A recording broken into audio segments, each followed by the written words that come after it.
You are listening to the first segment of the four-part series, Tom Campbell at SkyBlue Symposia. In this segment, Tom discusses the physical material reality and lowering entropy.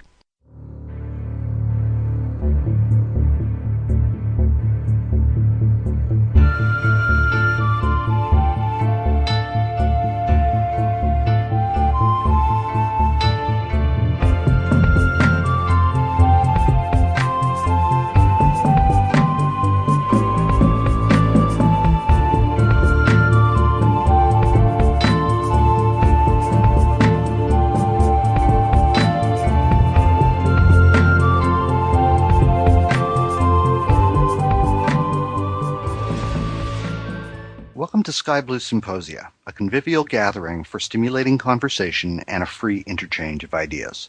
Today, Tom Campbell is joining us for a new symposium as we continue consciously exploring. My name is Dave, and I will be your host. Susan, Sibel, and Chipper will be participating in the discussion. Tom and listeners, we're very happy you are joining us.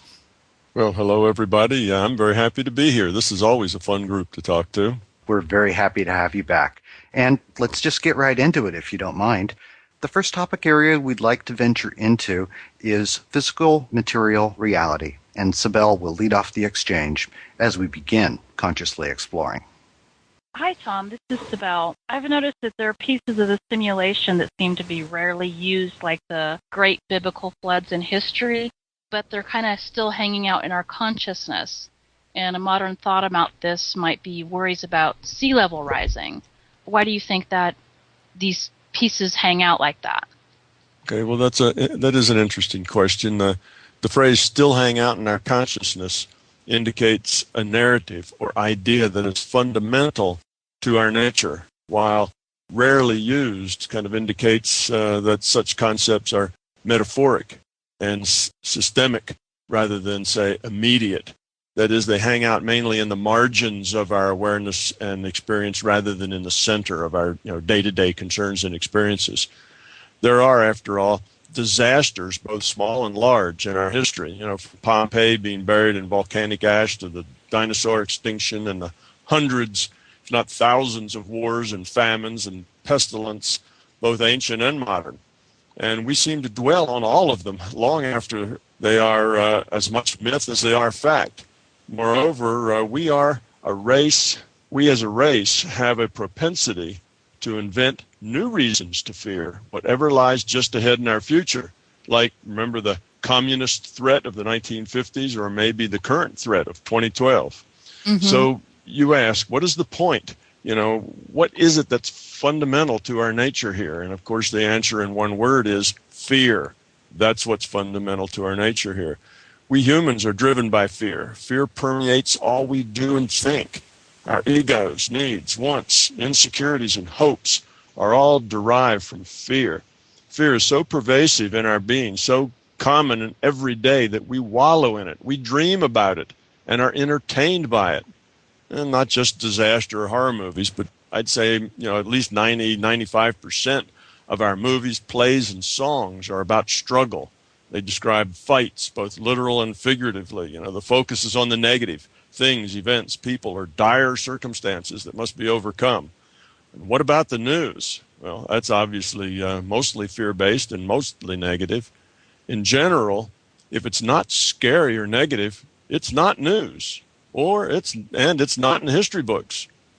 All the good things, the enlightened rulers, that we read so little about, they're given maybe a paragraph, and the ones that created destruction on a grand scale, pages and chapters. We search for things to fear, to watch out for, so we might protect ourselves. And it's easy to find plenty of things to fear.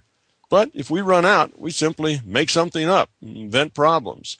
Peace makes us nervous, while problems give us something to work with. This is true in our personal lives as well as in our history. What does not frighten us is not very important. For example, benign, happy history and present-day good news. You never hear about this other than local from maybe friends or family. We tend to dwell on the negative and quickly forget or dismiss the positive because the positive can't hurt us. It's all about us and our struggle with it, or our struggle with them, or something yet unnamed, a struggle to materially survive and define material security. We are, at the core, frightened children. So why is this important to understand? Because fear is the opposite of love.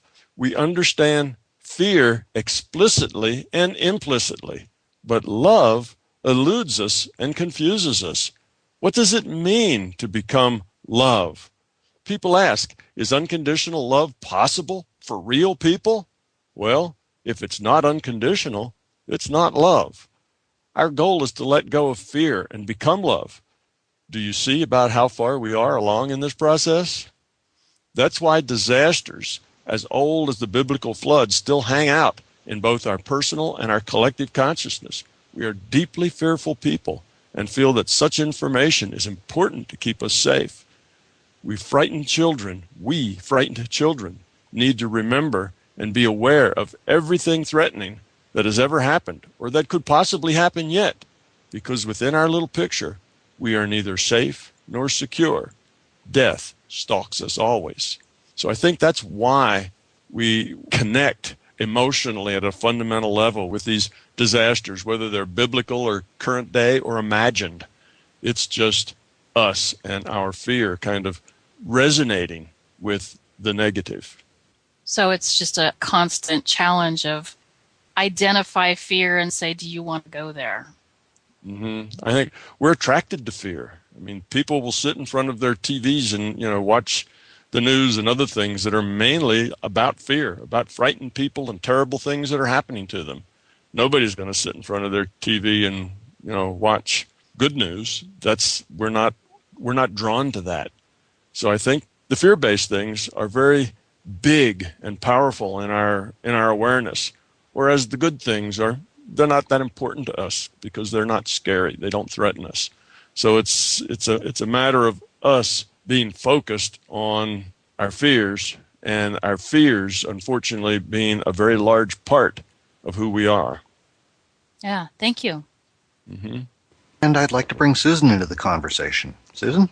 Hi, Tom. In our physical material reality, we have self-organizing systems such as nature and our solar system, and we're interconnected with these, and they seem to mirror back to us our inner realities, perhaps because of our relationship with them. In other physical material realities, are there similar systems, say with the central star and planets and nature? Is it totally different based on the lessons one can learn there? And what do you see as the unique opportunities for lowering entropy within this particular physical material reality? Well, that's kind of a series of questions, so let me take them from the top. You ask about self-organizing systems. Yes, indeed, we are part of a self-organizing system. We too, as consciousness, are parts of a self-organizing system of consciousness. All such systems generally work the same way.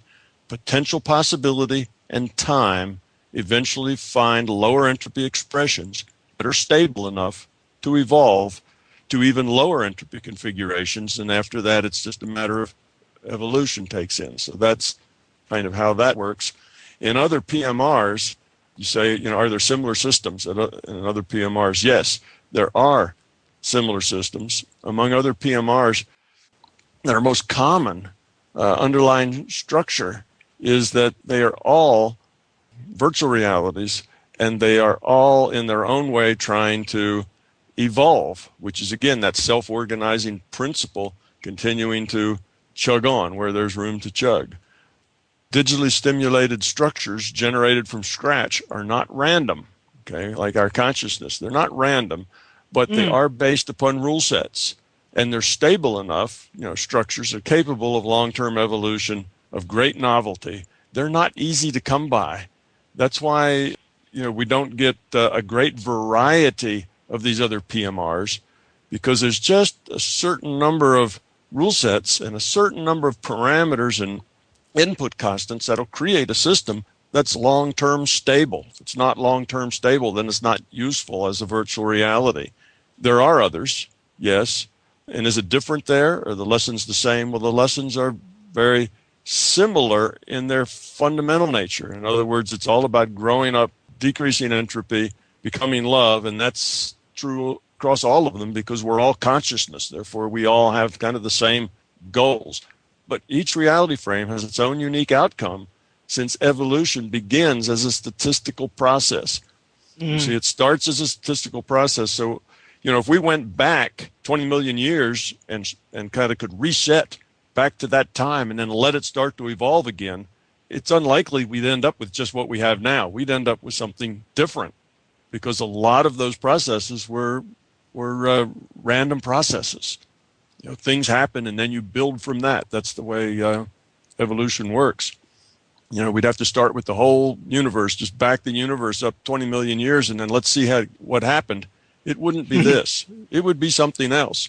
So you've got all these systems, they're all evolving, even if they have similar rule sets and similar stable systems, they produce all kinds of different things. Well, I just wondered, is there anything unique about our particular one for lowering entropy? Well, within this particular PMR, we are, believe it or not, more or less well balanced between good and evil so as to allow kind of maximum challenge and maximum growth potential. If you didn't have enough challenge, then your growth would be slow. In other words, if it was too kind and benevolent, I guess, you'd have a slow growth because there wouldn't be that much challenging us. On the other hand, if it was so difficult to grow because everything was so awful, that would be slow too. So it requires a nice balance between the two where you can, where you have enough protected area, I guess, where you can grow if you want to, but at the same time, you can't just kind of crawl into a cave and get away from it all and, live the good life without stress. Stress is always right there all the time to help you grow up. So I'd say our PMR, when I say PMR, I'm particularly meaning our Earth system, which is just a little piece of our PMR. Our PMR, physical matter reality, is the whole universe. Right. And there's very probably other systems like Earth systems chugging along in our PMR, besides just us. Besides that, there's other PMRs. And I'd say at our Earth system at present is a medium to low risk, medium to high gain kind of physical reality, kind of virtual reality. It's not terribly stable right now because it's near what in math they call saddle points, or sometimes it's called tripping points, or a quickly changing phase, if you will, of its evolution. And that's true in a lot of areas. Our economically, we're kind of at one of these tripping points. Politically, health, scientific, spiritual, everything now is moved to global. What used to be local issues are now global issues. So everything is moving faster. We're sharing data. That brings all of these areas kind to a head at more or less the same time. So, here we are in planet Earth, PMR, like this giant zit that's just about to pop. You see, it's sitting there getting tenser and tenser, and things are going to happen. In all those areas that will be rather dramatic, in the next, 5 to 50 years, which in the big picture, that's a flash. That's now. So we have a lot going on right now. It's a very interesting time to be here. It certainly is, and I think there's a lot of people that would say that they're experiencing that very intensely. I have a little bit more to ask about that. Are the rule sets of this PMR, the so-called constants of nature, are they subject to evolutionary change, or at least fluctuations, perhaps in accord with our own evolutionary changes or stages of entropy? Yes, in general, I would say yes, they are. But then again, there are rules and then there are rules. And what I mean by that is some rules are pretty much fixed because they're fundamental to the structure or fabric of our virtual reality. Many of the rules in the rule set are like that. Those are not likely to change or change very much, although they may change in minor details, yes, as we evolve. However, other rules, like psi uncertainty principle, for example, are more like policy. than they are like law. And Yeah. they can evolve and change rather dramatically as we evolve. They're kind of there to protect us, and depending on how, boneheaded we are, those rules can ease up or, or tighten up. Well, it certainly feels like everything is changing right now. That's why I wanted to ask you about that. There's been something on my mind that I've wanted to ask you, and that's about archetypes. How do you see these collective thought forms known as archetypes functioning in our reality? I've often wondered if they're like software for this PMR computer simulation, and if they're unique to this reality. In other words, do they speak to the lessons of lowering entropy available to us here? Well, I'd say not exactly. They are simply the result of how we influence each other. Okay. They speak of our hopes, our needs, our fears, community, ambitions, and joy. All of those things, and they represent us at the most general level. If you boil us up from the specific to the general, at the most general level, that's kind of who we are. These collective consciousness thought forms, which exist at various levels of aggregation.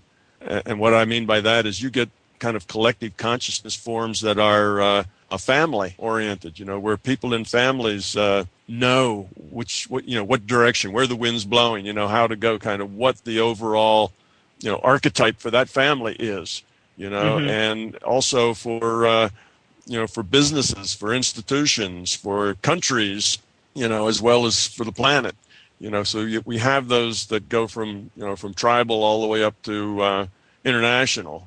I think Jung supported that idea too, that these archetypes are at various levels. They're not all at one level. So they're mostly created by us, so they are, in their specific form, unique to us. However, they exist for all collections of consciousness at all levels. So one might call collective consciousness herd consciousness.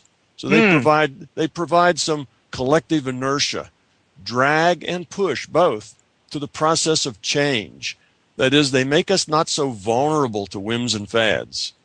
When big change is pushing us, as it is now, this collective consciousness is kind of a representative of who and what we are now, and it carries an inertia. So you actually have to move that. You have to change it. So we as a species don't just run off this way or run off that way with the latest idea, because we've got this big collective consciousness, these archetypes that we have to kind of dissolve and remake, if you will, and that's a slow process. So they represent a pressure to conform to the herd, as well as a hedge against poorly thought out lurches of the herd. Kind of an antidote to hastiness, I guess, as well as a generator of common interests, common attitudes, and common values, kind of a nudge toward cooperation of common purpose. So I think they're valuable to us in many ways, other than just that they represent us. They keep us stable in many ways. Just like my work, I'm trying to change a lot of ideas and the way people think in science, as well as in metaphysics and, I guess, theology and all sorts of things.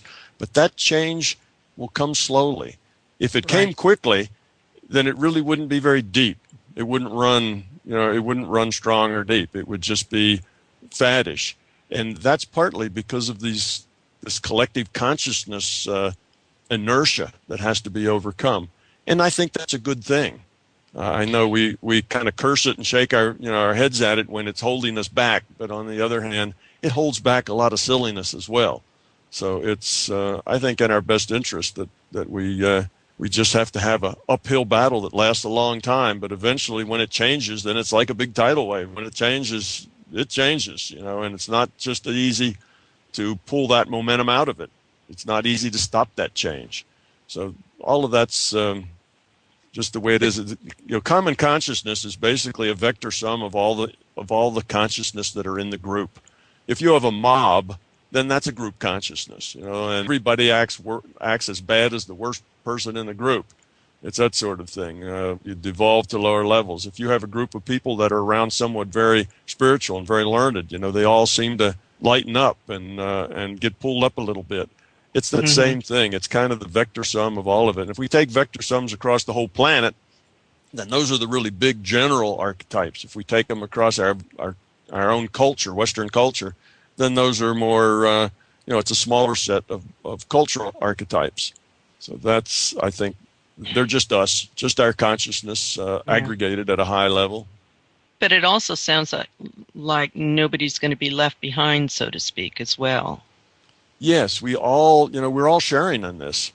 Yeah. You can sometimes feel it. If you're in a place where an idea starts catching on, a way of thinking starts to catch on, you can almost feel it. You can kind of see that it's catching on, and then you'll notice that people, just out of the blue, not because they heard it, not because somebody told them, but it just occurs to them. Same thought, the same idea. And it's like that all over. There'll be thousands of people where this attitude or this thought will just occur to them out of nothing. That's like the 100th monkey problem. You see, It's the same sort of thing. It just does that because we're all tuned in to consciousness. We're all on a big net. And these ideas, as we're ready for them, begin to settle into our minds, and we start to take them as our own. But often, these things are not really our own so much as we're herd animals, and we tend to move with the herd. And this herd is not just a physical herd, but it works at the consciousness level as well. Is this why then sometimes new ideas come and it doesn't come from just one person? It seems like there's several people in different parts of the world, kind of the idea comes at the same time and it just pops out into the collective consciousness? Exactly. It's been brewing there in the collective consciousness for probably, the decade before. And it's just getting to the point that it's getting strong enough that suddenly it just starts to bubble out. In little physical pots. Yeah, that happens a lot. We'll go along for 100 years and nothing new will happen much in, I don't know, let's go back into the 1800s. Nothing new happens much in science, and then suddenly, bang, we have discoveries every other week because they just start happening. And we have people in Italy and the U.S. and a couple of other places, that come up with the idea of radio. The same with the arts and with cultural things that. These things do bubble up, but they've probably been in process for quite some time before the pressure gets to the point that it breaks surface. And when it does, it breaks surface in multiple places. I mean, look at now all the people who are suddenly interested in spiritual growth and seeing bigger pictures and understanding science and metaphysics is all one integrated thing. People are popping out of the woodwork all over who have this interest. And I think if we'd gone back 2 decades ago, we would have found a lot of people yawning, at the thought. Now, you've spoken about in other realities where there's a physical rule set, but it's different. And in those realities, it functions more on a thought form basis or a mental plane, so to speak. Well, in this physical material reality, we now have social networks like internet, Skype, iPhones, everybody's got a phone. And they seem to be functioning on that level. Are we transitioning towards that sort of reality, or will this Earth reality continue to stay as it is so that we can learn lessons in this rule set? I think both. The rules and the way we apply the rules here change. So both of those will happen. As we spend more time in virtual realities, that is reality based on information exchange. And like you say, there's lots of those now out there on our computer networks. But when we do this, we spend more time in these virtual realities that are of our own creation. We become more open to the concept of living in a virtual reality. And thus material reality begins to loosen its grip on our imaginations, on our senses. Our idea of what's possible and what is likely start to change as we live in these newly created virtual realities of ours. However, once we learn that our physical reality is virtual, we must not let that fact make us any less serious in dealing with what appears, to be our day-to-day and minute-to-minute, physical interactions. Because these interactions that we have here is what we're here for. It's our optimal path, to the evolution of our consciousness. So we don't want to get so enamored of our virtual realities that we begin to live there and forget why we're here in this particular virtual reality. So yes, I think they're very good, and they're helping people like I say, loosen their grip and open up their imaginations to the possibilities. But we have to be careful that it doesn't turn into a trap, and that is that we begin to live in these created worlds of ours and stop our, or at least decrease in some way, our interaction in the flesh, eyeball to eyeball with real people, which is where the learning takes place. Sounds like there's both a lot of benefits, but also it'd be easy to get sucked into it and forget why we're here. Yeah, that makes sense, Tom. I appreciate that. We are pausing the discussion to enable our guest to provide more information about their work and activities. SkyBlue Symposia is speaking with Tom Campbell. Tom, would you tell us a little bit about the books that you have, what's going on, any symposiums that you're offering to those people that follow you? Sure. Those people are listening to this who want to know more, have an interest. There are several places you can go. One, of course, would be my website, which is www.mybigtoe.com. There you will be able to buy books, but if you really don't want to buy a book, you can go to Google Books and you can read it there for free. Otherwise, you could go to Amazon or Barnes & Noble or any bookstore, and if they don't have it, you can always order it. So it's available pretty much out there in all the usual ways. You go to my website, and there's a forum there. And on that forum, there's lots of discussion and lots of very smart people who have been talking about this and thinking about it for a long time, very knowledgeable. And that would be a good place to either just read. There's thousands and thousands and thousands of posts there on every subject imaginable. And that would be a good place to find out more of your specific questions. Otherwise, for general information, go to YouTube. And YouTube, you could type in my YouTube ID, which would be TWCJR44, or you can just type in Tom Campbell, or you could probably just type in My Big Toe, and you will be able to get it pretty quickly. Or you can go to Google and Google Tom Campbell or My Big Toe, and they will show you lots of places that you can go. But the YouTube station is nice, or I guess channel is what they call it, is very nice because I have all of the workshops and all of the interviews that I've done go up on YouTube. And they're there available for everyone for free. One of the best ones, if you want a good summary of the ideas here and get a good understanding of the theory as well as the practice of how to apply it, would be the Calgary workshop. And it came in a Friday, Saturday, and Sunday. Basically just a few hours on Friday intro, and then Saturday is the theory and Sunday is the application. So if you go there, you will get perhaps more than you really want, but still it's a good overall view of what I'm all about and what my theories are. You'll get more of the science there because I deal with the science more in my lectures than I do in my books because the books are really targeted to a very general audience. And the workshops are people who are already interested or they wouldn't be there. If you want more of the science, find it at YouTube. You can find it on YouTube, and you can find it at MBT Events. That's the third place to go. MBTEvents.com are the people that do my organization, my scheduling. They put the things up on YouTube for me, and they schedule where I go and when I go there. So that is a good site to find out what's happening in the near future.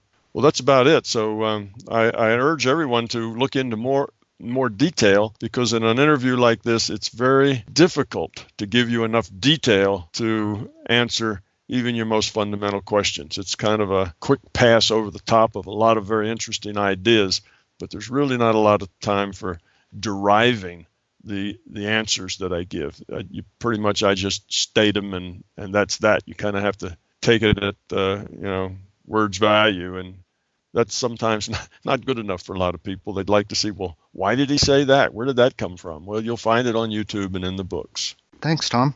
After a short musical interlude, we will return to the symposium.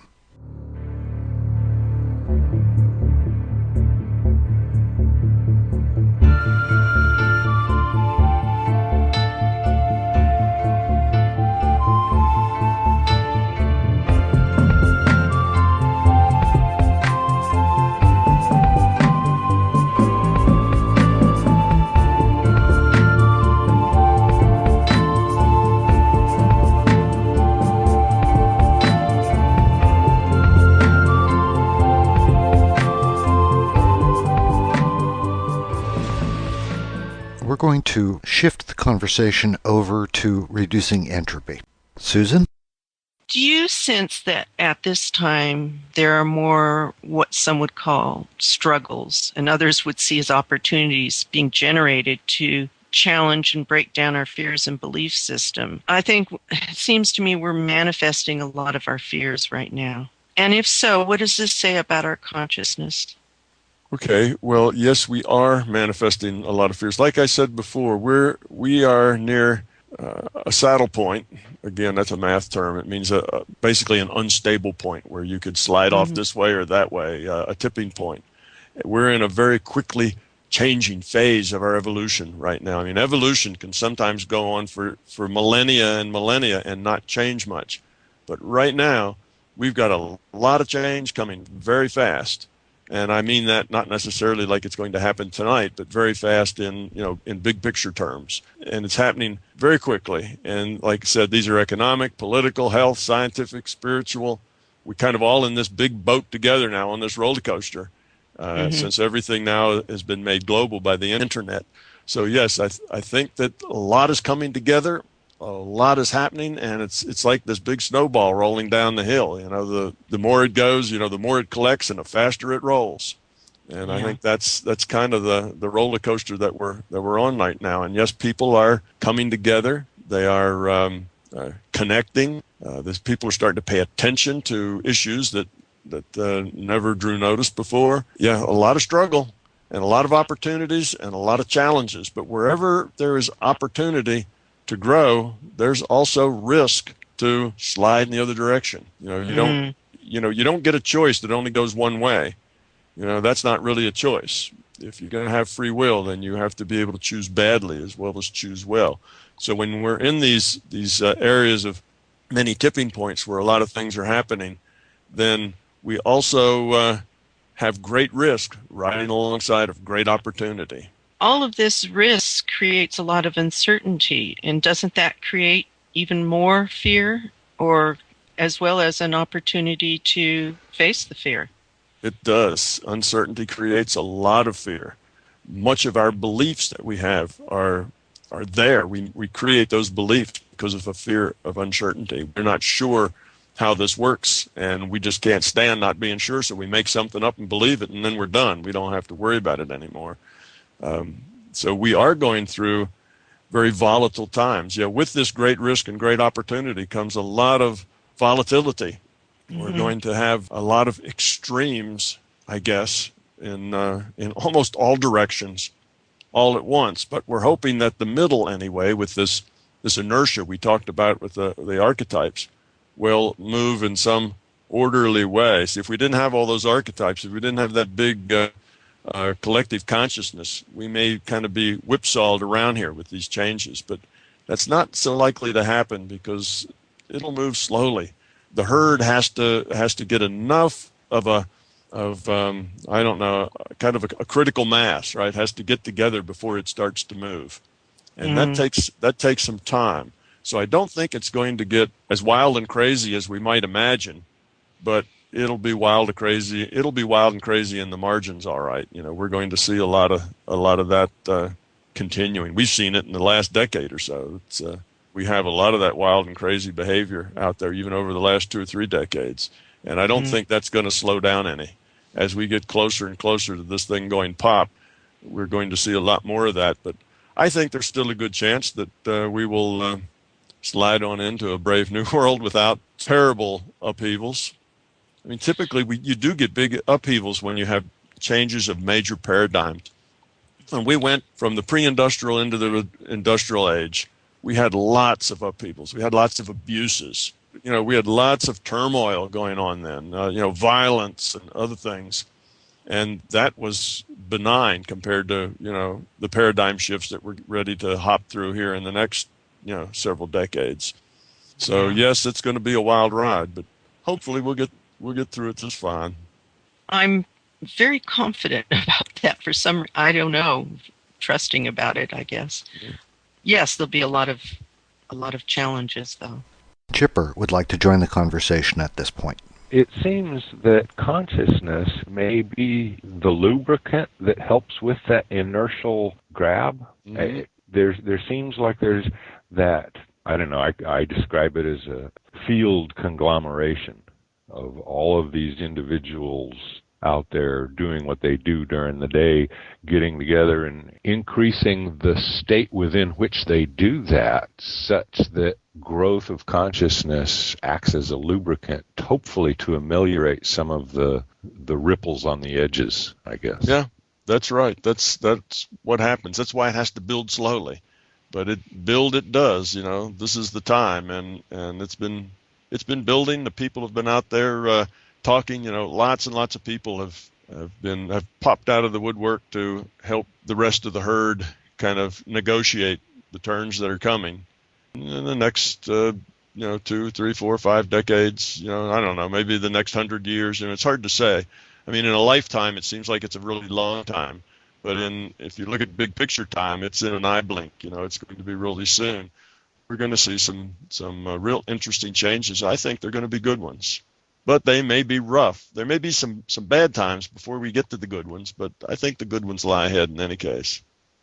Absolutely, Tom. And I want to ask about science as well, because it feels to me like we're on the crest of an evolutionary wave in consciousness and our understanding it in the field of science. And I'm thinking not only of your work, but that of, say, Dean Roden, Bruce Lipton, Anthony Peake, Rupert Sheldrake, the Electric Universe Project, and others who are rigorously challenging this current scientific materialist worldview. What's your thoughts on this, Tom? Yeah, I agree. Indeed, we are on the crest of this wave, and it's a pretty big wave, and it's building quickly. Again, as we say, we've got a lot of people pushing on that wave right now. The ones you mentioned, and I might mention that's Radin, Dean Radin with an A. Sorry. And, yeah, just in case he's listening, right? We want to make sure we get that right. But yes, anyway, that it is happening all over. It's a very important thing right now. I see the science as the first key kingpin that has to fall down, if you will, if we're going to make this evolutionary wave in consciousness, do what it needs to do. The scientists have to kind of turn around and embrace a larger picture of reality, and they're being pushed to do that. Every couple of weeks now, somebody sends me an email and says, look at this, Tom, and it'll be some article out of some scientific journal where people are claiming that virtual reality is a better model. It solves more things, and that's just popping out all over. So finally, it's beginning to take, and the kind of the wall that science is built against not invented here and ideas that aren't what they're already thinking is beginning to crumble there. And you're right. It's it's the Radins and Liptons and Peaks and Sheldrakes and many, many, many others who are chipping away at that. But I think that's the first thing, because as you've heard me say before, I call the scientists, the priests. They're the head priests of our culture. They're the ones that tell us what truth is. When the scientists stand up and say, well, this is the way reality is, this makes sense and that's a bunch of, hooey, then people believe that. So it's the high priest's job to tell us what's truth, what to believe in. And they do that. And until the high priests get a bigger picture, we're kind of stuck in the little picture because the herd is committed to their high priests. Now, again, that just may change. It may end up that one day, the herd will change enough that the larger population is going to drag the scientists kicking and screaming, over the threshold anyway. But I kind of doubt that. I think that our culture where we are now, we need the scientists to get a bigger idea of what reality is like. And when they do that, they'll find so much of their science that right now is not understandable will suddenly become understandable and explainable. And it will be a big boon for science. It's not that we need science to become mystics. We need scientists to become better scientists. We need them to let go of their beliefs and their biases and see a bigger picture and do better science. That's the point, because when they do that better science, then things like paranormal and mysticism will suddenly become a part of science. They'll be clear as to what those things are and why they're like that. Or we could say just as easily that science will become a part of metaphysics. mysticism, but it'll all become one is the point. There won't be this big divide. We will understand what's going on and why it's going on in a bigger picture. And science won't be sitting in a corner looking at itself in a mirror all day rather than getting out and seeing what's going on in the physical world. Well, one of the most important things for me within your work is that you've brought together both metaphysics and physics. Again, back to that word balance. I just think that that's the way forward, and maybe someday we won't need the outer authority figures and we'll trust ourselves. But until we reach that time, I'm so glad that there's people like you and others, scientists, who are working to bring all this to us. Yeah, well, thank you. When I first wrote my books, which is now almost a decade ago, I got to the end of the books and I said, well, I really should kind of do a literature search and see if there's anybody else in the world that agrees with me. And when I did that, I did pop up a couple of names. I popped up Fredkin, Dr. Fredkin, who is a well-known physicist who says our reality is virtual. And I popped up the fellow's name. He was he's a professor now at Cambridge, I think, philosophy and physics both. He wrote a paper about the reality being a simulation. Anyway, I did find a few like that, and then there were another half a dozen besides that were not so well known and that were kind of out on the fringe of science. But now that's changed by 2 orders of magnitude. There's 100 times more stuff out there, and more of it is getting inside the kind of the journal barrier. These things are being published in peer-reviewed, hard science journals rather than just kind of talk on the outside. It's become more serious science on the inside. That's a really good sign. So I think we're seeing changing there, starting to make good progress. After all, it's just better physics. It's better science. So even though we have a lot of inertia to move in this case, I think it will eventually move. And our history tells us that it will. We had people for hundreds of years denying, that the globe was round, that it was flat. Matter of fact, you could get burned at the stake for, disagreeing with that fact. And eventually, everybody agrees it's not flat, it's sort of round. And why? Because it's true. Eventually the truth wins out. That's one of my favorite phrases, is the truth is not fragile. It may take a couple of 100 years, but the truth generally will rise to the surface eventually. That's one of the things that, in spite of all that's coming, that leaves me very hopeful. And listening to you, and I've listened to probably everything you've done, it seems that who we are and whatever choices we make, it comes back to our intent and love. Is it that simple and that complicated in lowering our entropy? Yes, it is just that simple, that easy, and that difficult. To wrap it up in one short phrase, here's the dynamic of how our reality works and how our consciousness evolution works. We're in this virtual reality, and in this reality, stuff happens, and we get to deal with it. How we deal with it nudges us toward consciousness evolution or de-evolution. So it's just that simple. Stuff happens, we get to deal with it. And that stuff doesn't have to be big, major stuff. It can be all the little day things. It's the stuff that happens to you 100 times in any 24-hour period. It's the little things. How do you get to deal with it? And that's where we should focus our attention. In other words, things happen, we react. Do we react positively or negatively? Do we have anxiety? Do we have fear? Do we have anger? Are we upset? All those things are pointing at ego, fear, things we need to fix. That's where we need to focus our attention. Right now, most of us focus our attention on the other end. Instead of the we get to deal with it end, we focus on the stuff happens end, and we focus on it with an idea of how can we manipulate this reality to give us more of what we want and how we want it. How can we make the good stuff happen to us and not, and manipulate away the bad stuff from happening to us. So our focus is on how do we arrange reality to be the way we like it. And that's the wrong place to put our focus. We should just kind of let reality happen Live in the moment. Of course you have to deal with things. You have, responsibilities that you don't just, blow off. But that upfront stuff that happens, we kind of let that come as it comes. We don't try to manipulate it so much, and we really focus on dealing with it with quality, with a high quality of consciousness. That is that's easy, and it's no more difficult than that.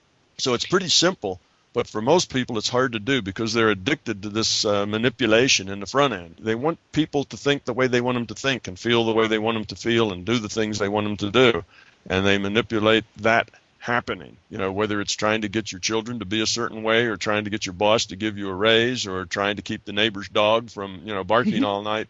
Whatever it is, you're working on making your reality more the way you want it to be. And that's not bad. I mean, it's not that you have to ignore everything.